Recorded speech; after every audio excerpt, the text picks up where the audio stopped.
നമ്മൾ +1 പഠിക്കുന്ന സമയത്ത് തന്നെ ആദ്യം നമ്മൾ പഠിക്കുന്ന ഒരു സംഭവമാണ് ഡിസ്റ്റൻസ് ആൻഡ് ഡിസ്പ്ലേസ്മെൻറ്റിനെ പറ്റിയിട്ട്.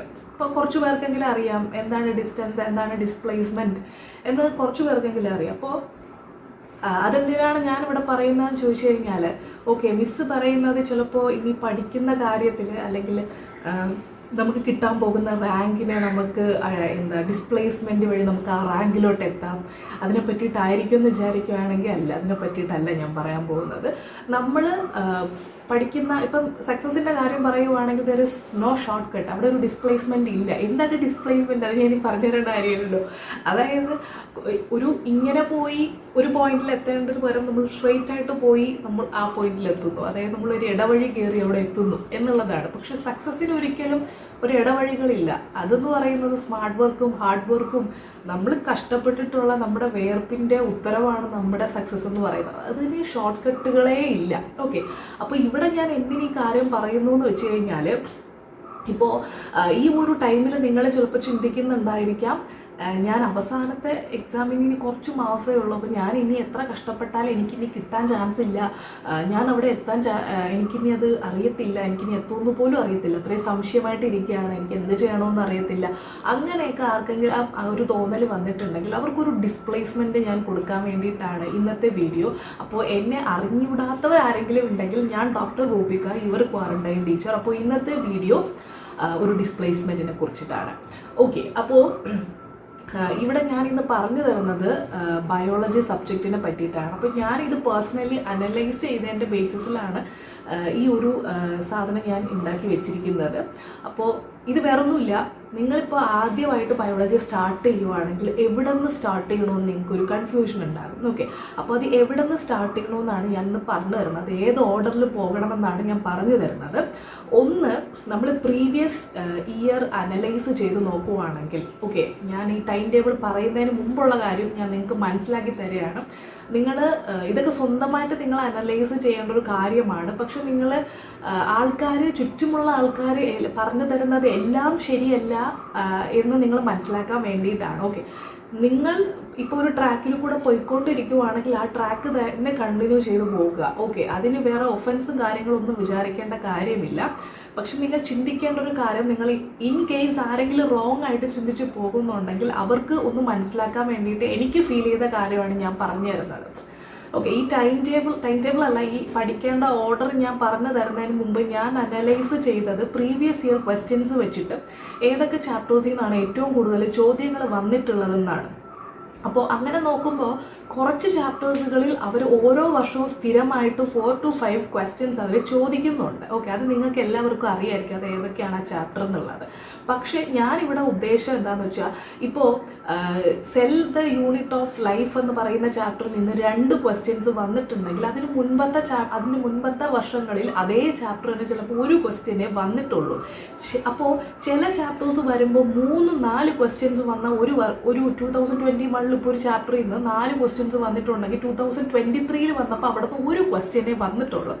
അപ്പോൾ എനിക്കിതിൽ നിന്ന് മനസ്സിലാക്കാൻ സാധിച്ചത്, എല്ലാ വർഷവും ഇന്ന ചാപ്റ്ററിൽ നിന്ന് ഇത്രയും ക്വസ്റ്റ്യൻസ് ചോദിക്കും, അങ്ങനെ ഒരു സംഭവം ഇല്ല. ഓക്കെ, അത് നിങ്ങൾ ആദ്യം മനസ്സിലാക്കുക, അങ്ങനെ ഒരു സംഭവം ഇല്ല. അത് പേഴ്സണലി ഞാൻ എൻ്റെ എക്സാമിൽ നിന്ന് മനസ്സിലാക്കിയ കാര്യമാണ്, അങ്ങനെ ഒരു സംഭവമേ ഇല്ല.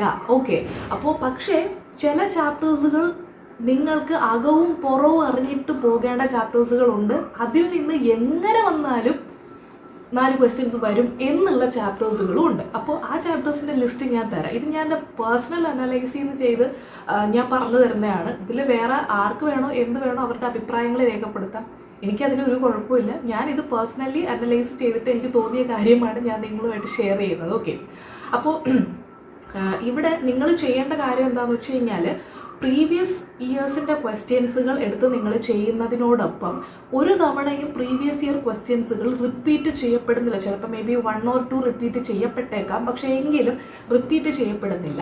പ്രീവിയസ് ഇയർ ടോപ്പിക്സുകളാണ് റിപ്പീറ്റ് ചെയ്യപ്പെടുന്നത്.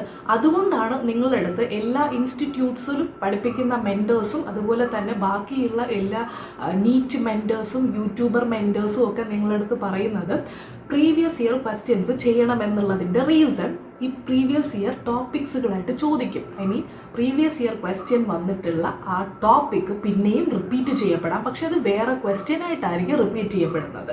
അപ്പോൾ അതിന് വേണ്ടിയിട്ടാണ് പ്രീവിയസ് ഇയർ ക്വസ്റ്റ്യൻ ചെയ്യാൻ പറയുന്നത്. അപ്പോൾ നിങ്ങൾ ചോദിക്കും, ഓക്കെ പ്രീവിയസ് ഇയർ ക്വസ്റ്റ്യൻ ചെയ്ത് കഴിഞ്ഞാൽ അത് കഴിഞ്ഞോ? അല്ല, ഞാൻ നിങ്ങളുടെ അടുത്ത് പറയും പ്രീവിയസ് ഇയർ ക്വസ്റ്റ്യൻസ് ചെയ്തതിന് ശേഷം ആ ടോപ്പിക്ക് ബയോളജി ആണെങ്കിൽ ആ ടോപ്പിക്ക് NCERTയിൽ നിങ്ങൾ ഒന്ന് കണ്ണോടിച്ച് പോകണം എന്ന് ഞാൻ പറയും. കാരണം ഞാൻ നിങ്ങളുടെ അടുത്ത് അഡ്വൈസ് ചെയ്യുന്നത് പ്രീവിയസ് ഇയർ ക്വസ്റ്റ്യൻസ് ചെയ്യുന്നത് മസ്റ്റാണ്. പ്ലസ് ആ പ്രീവിയസ് ഇയർ ടോപ്പിക്ക് നിങ്ങൾ ഒരു തവണയെങ്കിലും ആ ഒരു ചെയ്യുന്ന സമയത്ത് ഒന്ന് കണ്ണോടിച്ച് പോകണമെന്ന് ഞാൻ നിങ്ങളുടെ അടുത്ത് റെക്കമെൻഡ് ചെയ്യാണ്. ആൻഡ് ഇത് മസ്റ്റായിട്ട് നിങ്ങൾ ചെയ്യണമെന്നാണ് ഞാൻ ആഗ്രഹിക്കുന്നത്. ഓക്കെ, അപ്പം ഈ ഒരു അനാലിസിസിലാണ് സംഭവം ഞാൻ മനസ്സിലാക്കി നിങ്ങൾക്ക് പറഞ്ഞു തരുന്നത്. അപ്പോൾ ഇൻ കേസ് നിങ്ങൾ ബയോളജി ഫസ്റ്റ് സ്റ്റാർട്ട് ചെയ്യാൻ വേണ്ടിയിട്ട് ഇരിക്കുവാണെങ്കിൽ നിങ്ങൾ ഹ്യൂമൻ ഫിസിയോളജി വെച്ച് സ്റ്റാർട്ട് ചെയ്യുക. +1 ഹ്യൂമൻ ഫിസിയോളജി വെച്ചിട്ട് സ്റ്റാർട്ട് ചെയ്യുക. നിങ്ങൾക്ക് അനലൈസ് ചെയ്യുമ്പോൾ കാണാം ഡൈജഷൻ ആൻഡ് അബ്സോർപ്ഷൻ എന്ന് പറഞ്ഞ ചാപ്റ്ററിൽ നിന്ന് ഒരുപാട് ക്വസ്റ്റ്യൻസ് ഒക്കെ വന്ന വർഷങ്ങളുണ്ട്. പക്ഷേ ബാക്കിയുള്ള ചാപ്റ്റേഴ്സിൽ നിന്ന് ഒരു ക്വസ്റ്റ്യൻ മാത്രമേ അല്ലെങ്കിൽ 2 ക്വസ്റ്റ്യൻ മാത്രമേ വന്നിട്ടുള്ളൂ. പക്ഷേ ഹ്യൂമൻ ഫിസിയോളജി എന്ന് പറയുന്നത് സ്വാഭാവികമായിട്ടും കൂടുതൽ സ്റ്റുഡൻസിനും ഇൻട്രസ്റ്റ് കൂടിയ ഒരു ഏരിയയാണ് ഹ്യൂമൻ ഫിസിയോളജി. മിക്ക സ്റ്റുഡൻസിനും ഇൻട്രസ്റ്റ് കൂടിയ ഭാഗമാണ്. അപ്പോൾ അതുകൊണ്ട് തന്നെ കൂടുതൽ സ്റ്റുഡൻസും ആ ചാപ്റ്ററിൽ നിന്ന് വരുന്ന ക്വസ്റ്റ്യൻസുകളെല്ലാം ശരിയാക്കും. ഓക്കെ, അപ്പോൾ നിങ്ങൾ ബാക്കിലോട്ടായി പോകാൻ പാടില്ല. അപ്പോൾ അതിന് വേണ്ടിയിട്ടാണ് അപ്പോൾ 6 ചാപ്റ്റർ ഉണ്ടെങ്കിൽ ആ 6 ചാപ്റ്റേഴ്സും നിങ്ങൾ പഠിച്ചേ പറ്റത്തുള്ളൂ. കാരണം ബാക്കിയുള്ള എല്ലാ സ്റ്റുഡൻസും ശരിയാക്കുന്ന ക്വസ്റ്റ്യൻസ് നിങ്ങൾ ശരിയാക്കിയേ പറ്റത്തുള്ളൂ. അത് റാങ്ക് ബിൽഡിംഗ് ആയിട്ടുള്ള പോർഷൻസ് ആണ്. ഓക്കെ, റാങ്ക് ഡിസൈഡിങ് അല്ല, റാങ്ക് ബിൽഡിംഗ് ആയിട്ടുള്ള പോർഷൻസ് ആണ്. ഓക്കെ, അപ്പോൾ അത് നിങ്ങൾ മസ്റ്റായിട്ട് അതിൽ നിന്ന് സ്റ്റാർട്ട് ചെയ്യുക. അതിൽ ഹ്യൂമൻ ഫിസിയോളജി കുറച്ചുകൂടി ഇൻട്രസ്റ്റിംഗ് ആയിട്ടുള്ളത് കാരണം നിങ്ങൾക്കത് കവർ ചെയ്യാനും കുറച്ചുകൂടി ഈസി ആയിരിക്കും. രണ്ടാമത് ഞാൻ പറയുന്നത് ഡൈവേഴ്സിറ്റി ഇൻ ലിവിങ് വേൾഡ് ആണ്. അപ്പോൾ ആ ഒരു യൂണിറ്റാണ് സെക്കൻഡ് നിങ്ങൾ പഠിക്കാനായിട്ട് ഞാൻ റെക്കമെൻഡ് ചെയ്യുന്നത്. അതിൽ നിങ്ങൾക്ക് കുറച്ച് അധികം കാണാതെ പഠിക്കാനുണ്ട്. മാക്സിമം നിങ്ങൾ എന്തെങ്കിലും നിമോണിക്സുകൾ യൂസ് ചെയ്തിട്ട് നിങ്ങൾക്ക് അത് പഠിക്കാം. ഓക്കെ, കൂടുതലും ഞാൻ പറയും നിമോണിക്സ് യൂസ് ചെയ്തിട്ട് പഠിക്കാൻ പറയും. കാരണം നമുക്ക് ഓർമ്മയിരിക്കുന്ന കാര്യം വളരെ ഇമ്പോർട്ടൻ്റ് ആണ്. ഒരുപാട് തവണ റിവിഷൻ ചെയ്യാനുള്ള സമയം നമുക്കില്ല. അപ്പോൾ അതുകൊണ്ട് തന്നെ നിങ്ങൾ അങ്ങനത്തെ രീതിയിൽ ഓർത്തിരിക്കാനുള്ള നിമോണിക്സുകൾ ഉണ്ടാക്കി അത് ഇടയ്ക്ക് ഓർത്ത് നോക്കി വേണം നിങ്ങളത് ചെയ്യാനെന്ന് ഞാൻ പറഞ്ഞുതരും. അടുത്ത് മൂന്നാമത് നിങ്ങൾ പഠിക്കേണ്ടത് സെൽ യൂണിറ്റ് ആണ്. അപ്പോൾ അതും കുറച്ചുകൂടെ ഈസിയാണ്. അതിൻ്റെ ആദ്യത്തെ തവണ അത് പഠിക്കാനായിട്ട് ഇച്ചിരി ബുദ്ധിമുട്ട് ഫീൽ ചെയ്യും. കാരണം cell the unit of life chapter വരുമ്പോഴത്തേനും അതിനകത്ത് പല ഓർഗനൽസിൻ്റെയും യൂസേഴ്സ് പഠിക്കാനുണ്ട്, അവരുടെ ഫീച്ചേഴ്സ് പഠിക്കാനുണ്ട്. പെട്ടെന്ന് നിങ്ങളടുത്ത് ചോദിക്കുകയാണ് DNA കണ്ടന്റ് ഉള്ളത് ഏത് ഓർഗനൽസ് എന്ന് ചോദിക്കുവാണെങ്കിൽ നിങ്ങൾക്ക് പെട്ടെന്ന് പറയാൻ പറ്റില്ല. അല്ലെങ്കിൽ എൻഡോ മെംബ്രെയിൻ സിസ്റ്റത്തിൻ്റെ പാർട്ട് അല്ലാത്ത ഏത് ഓർഗനലാണെന്ന് ചോദിക്കുകയാണെങ്കിൽ പെട്ടെന്ന് നിങ്ങൾക്ക് പറയാൻ പറ്റണമെന്നില്ല. പക്ഷേ ഇതൊക്കെയാണ് അവർ ക്വസ്റ്റ്യൻസ് ചോദിക്കുന്നത്. നിങ്ങൾ ശ്രദ്ധിച്ചു വെക്കേണ്ട ഒരു ടിപ്പെന്ന് പറയുന്നത് ഏതെങ്കിലും ഒരു സംഭവം പഠിക്കുന്ന സമയത്ത് 3 എക്സാമ്പിൾസുകൾ ഉണ്ടെങ്കിൽ ഓർത്ത് വെച്ചോ, അതൊരു MCQ ആയിട്ട് വരും. കാരണം 4 ഓപ്ഷൻസാണ് നമുക്ക് MCQയിൽ വരുന്നത്. 3 എണ്ണം ഉണ്ട് നമുക്ക്. ഇപ്പം എൻഡോ മെംബ്രെയിൻ സിസ്റ്റത്തിൻ്റെ പാർട്ടായിട്ടുള്ള 3 ഓർഗനൽസ് ഉണ്ട്. ചിലപ്പോൾ 4ാമത്തെ വേറെ ഏതെങ്കിലും ഒരു ഓർഗനൽ തന്നിട്ട് ഇത് പറയുന്നത് ഇതിൽ ഏതാണ് എൻഡോ മെംബ്രെയിൻ സിസ്റ്റത്തിനകത്ത് വരാത്തത് ഏതാണെന്ന് ചോദിക്കുക. അപ്പോൾ 3 എക്സാമ്പിൾസുകൾ ഉള്ളതൊക്കെ ഇമ്പോർട്ടൻ്റ് ആണ്. അത് അങ്ങോട്ടും ഇങ്ങോട്ടും നോക്കാനില്ല, ഇമ്പോർട്ടൻ്റ് ആണ്. അതുപോലെ തന്നെ ഞാനിപ്പോൾ ഈ പറഞ്ഞ DNA കണ്ടന്റ് ഉള്ളത് ആർക്കാണ്, ഏത് ഓർഗനൽസുകൾക്കാണ് ഉള്ളതെന്നുള്ളത് ഇമ്പോർട്ടൻ്റ് ആണ്. അപ്പോൾ ഇതൊക്കെ നിങ്ങളുടെ ഫിംഗർ ടിപ്സിലുണ്ടാവണം. ഇതൊക്കെയാണ് MCQ പാർട്ടായിട്ട് വരുന്നത്. അപ്പോൾ ഇത് നിങ്ങൾക്ക് പ്രീവിയസ് ഇയർ ക്വസ്റ്റ്യൻസ് നോക്കുമ്പോഴേ നിങ്ങൾക്ക് മനസ്സിലാവും, ഓക്കെ ഇങ്ങനെയൊക്കെയാണ് ക്വസ്റ്റ്യൻസ് വരുന്നത്. അപ്പോൾ പ്രീവിയസ് ഇയർ ടോപ്പിക്സ് അതിലൂടെ പഠിക്കുന്നതിലൂടെ നിങ്ങൾക്ക് ഇത് മൊത്തം കവർ ചെയ്യാൻ പറ്റും. ഓക്കെ, ഇനി നെക്സ്റ്റ് ഞാൻ പറയുന്നത് പ്ലാന്റ് ഫിസിയോളജിയാണ്. പ്ലാന്റ് ഫിസിയോളജിയിൽ നമുക്ക് മിനറൽ ന്യൂട്രീഷൻ, ട്രാൻസ്പോർട്ടിങ് പ്ലാന്റ്സുകളൊന്നും ഇല്ല ആക്ച്വലി പഠിക്കാനായിട്ട്. അപ്പോൾ അതുകൊണ്ട് തന്നെ ആ ഒരു ട്രാൻസ്പോർട്ടിങ് പ്ലാന്റ്സ് പല കുട്ടികൾക്കും വളരെ ബുദ്ധിമുട്ടായിട്ടുള്ള ഒരു ഏരിയ ആയത് കാരണം അത് കഴിഞ്ഞുപോയി. ഇനി അതില്ല. മിനറൽ ന്യൂട്രീഷൻ നോക്കുകയാണെങ്കിൽ ഒരുപാട് കാണാതെ പഠിക്കാനുണ്ട്. അപ്പോൾ അതും ഇല്ല. അപ്പോൾ ബേസിക്കലി നിങ്ങൾക്ക് പഠിക്കാനുള്ളത് photosynthesis in plants and respiration in plants ആണ്. അത് മാക്സിമം നിങ്ങൾ കൺസെപ്റ്റ് മനസ്സിലാക്കുക. എനിക്കത് മാത്രമേ അതിൽ പറയാനുള്ളൂ, കൺസെപ്റ്റ് മനസ്സിലാക്കുക. കാരണം അതിൽ നിങ്ങൾക്ക് കറക്കി അടിച്ചൊരു ക്വസ്റ്റ്യൻ നിങ്ങളടുത്ത് വന്നു കഴിഞ്ഞാൽ നിങ്ങൾ പെട്ടുപോകും. കാരണം ഞാൻ നിങ്ങൾക്ക് സത്യസന്ധമായി പറയട്ടെ, ഒരുപാട് കുട്ടികൾക്ക് ബുദ്ധിമുട്ടായിട്ടുള്ള ചാപ്റ്റേഴ്സുകളാണ് ഇതൊക്കെ. അപ്പം നിങ്ങൾ അത് പഠിക്കുന്നുണ്ടെങ്കിൽ, നിങ്ങൾക്ക് നന്നായിട്ട് അത് പഠിക്കാൻ പറ്റുന്നുണ്ടെങ്കിൽ നിങ്ങളുടെ റാങ്ക് ഡിസൈഡിങ് ആയിട്ടുള്ള ടോപ്പിക്സുകളാണ് ഈ photosynthesis in plants and respiration in plants ഒക്കെ. അപ്പോൾ മാക്സിമം നിങ്ങളത് അറിഞ്ഞ് പഠിക്കുക. അത് സമയമുണ്ടോ എന്ന് ചോദിച്ചു കഴിഞ്ഞാൽ അത്രയും നിങ്ങൾക്ക് സമയമുണ്ട്. ഒന്നും ഒട്ടും വൈകിട്ടില്ല നിങ്ങൾക്ക് അതിൻ്റെ കൺസെപ്റ്റുകൾ പഠിക്കാനായിട്ട്, ഒട്ടും വൈകിട്ടില്ല. അപ്പോൾ നിങ്ങൾ മാക്സിമം അത് അറിഞ്ഞു പഠിക്കുക. ഓക്കെ, അപ്പോൾ അതാണ് ഞാൻ അടുത്ത് പറയുന്നത്. നെക്സ്റ്റ് പഠിക്കാനുള്ളത് സ്ട്രക്ചറൽ ഓർഗനൈസേഷൻ ഇൻ അനിമൽസ് ആണ്. അപ്പോൾ ഫ്രോഗ് ഇപ്പോൾ ഇൻക്ലൂഡഡ് ആണ്, നിങ്ങൾക്ക് പലർക്കും അറിയാം ഫ്രോഗ് ഇൻക്ലൂഡഡ് ആണ്. അപ്പോൾ ഫ്രോഗിൽ നിന്ന് ക്വസ്റ്റ്യൻ എന്തായിരുന്നാലും വരും, അതും പഠിക്കാം. നിങ്ങൾക്ക് സ്വാഭാവികമായിട്ടും തോന്നും ഈ സിലബസ് ഒക്കെ ഇപ്പം ചേഞ്ച് ആയത് കാരണം ഇനി ക്വസ്റ്റ്യൻസ് എങ്ങനെയാണ്, ഏത് പോർഷനിൽ നിന്നാണ് ഏറ്റവും കൂടുതൽ വരുന്നത്, നമുക്ക് ആക്ച്വലി ഒന്നും പ്രെഡിക്റ്റ് ചെയ്യാൻ പറ്റത്തില്ല. ആരൊക്കെ എന്തൊക്കെ പറഞ്ഞാലും നമുക്ക് പ്രെഡിക്റ്റ് ചെയ്യാൻ പറ്റുന്ന സംഭവമല്ല ഇതൊന്നും. അപ്പോൾ നിങ്ങൾ ചെയ്യേണ്ടത് എന്താണെന്ന് വെച്ചാൽ പ്രീവിയസ് ഇയർ ടോപ്പിക്സുകൾക്ക് ഇമ്പോർട്ടൻസ് കൊടുക്കുക, പ്രീവിയസ് ഇയർ ക്വസ്റ്റ്യൻസ് ചെയ്യുക. വർഷങ്ങളായിട്ട് 4-5 ക്വസ്റ്റ്യൻസ് വന്നുകൊണ്ടിരുന്ന ചാപ്റ്റേഴ്സുകൾ മസ്റ്റായിട്ട് അകവും പുറവും അറിഞ്ഞു പഠിക്കുക. ഓക്കെ, അപ്പോൾ for example plan kingdom, animal kingdom, cell cycle and cell division, അതിലൊക്കെ എപ്പോഴും ചോദ്യങ്ങൾ നമ്മൾ അത്രയും നമ്പർ ഓഫ് ക്വസ്റ്റ്യൻസ് കൂടുതലാണ്. അത് ഇത്തവണയും മാറ്റം വരത്തില്ല, കൂടുതൽ തന്നെ ആയിരിക്കും. അപ്പോൾ അത് മാക്സിമം നിങ്ങൾ ശ്രദ്ധിക്കുക. അടുത്ത് ഞാൻ പറയുന്നത് +2 ചാപ്റ്റേഴ്സുകളാണ്. അപ്പോൾ ഇത് കംപ്ലീറ്റ് ചെയ്തതിന് ശേഷം നിങ്ങൾ +2 ചാപ്റ്റേഴ്സ് സ്റ്റാർട്ട് ചെയ്യുക. ഓക്കെ, +2 ചാപ്റ്റേഴ്സ് ഫസ്റ്റ് തന്നെ നിങ്ങൾ പഠിക്കേണ്ടത് ജെനറ്റിക്സ് ആണ്. ഇത് പല കുട്ടികൾക്കും വീക്ക് പോയിന്റ് ആണ്. ഇത് പഠിക്കുവാണെങ്കിൽ ഞാൻ പറഞ്ഞതുപോലെ നിങ്ങളുടെ റാങ്ക് ഡിസൈഡിങ് സബ്ജക്റ്റ് ആണിത്, സബ്ജക്റ്റ് അല്ല ചാപ്റ്ററാണിത്. അപ്പോൾ ജെനറ്റിക്സ് ആദ്യം പഠിക്കുക. ജെനറ്റിക്സ് എന്ന് പറയുമ്പോൾ അറിയാമല്ലോ, principles of inheritance, molecular basis, പിന്നെ ഇവല്യൂഷൻ, ഇത് 3 കംപ്ലീറ്റ് ചെയ്യുക. ആദ്യം പഠിക്കാനൊരു പാടുണ്ടാവുള്ളൂ, പക്ഷെ അതൊരു പാടുള്ള ചാപ്റ്റേഴ്സ് അല്ല, നിങ്ങൾക്ക് വളരെയധികം സിമ്പിളാകും. നിങ്ങൾ MCQs കൂടുതൽ ചെയ്ത് പഠിക്കാൻ മാത്രം മതി. ആദ്യം നിങ്ങൾ മാക്സിമം കൺസെപ്റ്റ് പഠിക്കാൻ നോക്കുക. പലർക്കും എൻ്റെ അൾട്ടിമേറ്റ് ബയോളജി റിവിഷൻ കോഴ്സിനെ പറ്റിയിട്ട് അറിയുണ്ടാവും. അറിഞ്ഞൂടാത്തവരാരെങ്കിലും ഉണ്ടെങ്കിൽ നിങ്ങൾക്ക് ഇപ്പോൾ കൺസെപ്റ്റ് പഠിക്കണമെന്നുണ്ടെങ്കിൽ നിങ്ങൾ വൈകിക്കണ്ട, നിങ്ങൾ ജോയിൻ ചെയ്യുക. ഇവർ quarantine teacher app Google play സ്റ്റോറിൽ പോയി ഡൗൺലോഡ് ചെയ്തതിന് ശേഷം അതിനകത്ത് നിങ്ങളുടെ ബാക്കി ഡീറ്റെയിൽസ് രജിസ്ട്രേഷൻ എല്ലാം ചെയ്തതിന് ശേഷം അൾട്ടിമേറ്റ് ബയോളജി റിവിഷൻ കോഴ്സ് എന്ന് പറഞ്ഞിട്ട് കാണാം. അപ്പോൾ അതിനകത്ത് നിങ്ങൾക്ക് ഡെമോ ക്ലാസ്സസ് കാണാൻ പറ്റും. ഇപ്പോൾ അനിമൽ കിങ്ഡത്തിൻ്റെ ബയോളജി ക്ലാസിഫിക്കേഷനൊക്കെ ആണെന്ന് തോന്നുന്നു, ഏതൊക്കെയോ ഡെമോ ക്ലാസ്സസ് ഒക്കെ അവൈലബിൾ ആണ്. അത് നിങ്ങൾക്കൊന്ന് ചെക്ക് ചെയ്ത് നോക്കാം. കൺസെപ്റ്റുകളാണ് ഞാൻ അതിനകത്ത് മാക്സിമം ഇൻക്ലൂഡ് ചെയ്യാൻ ശ്രമിച്ചിട്ടുള്ളത്.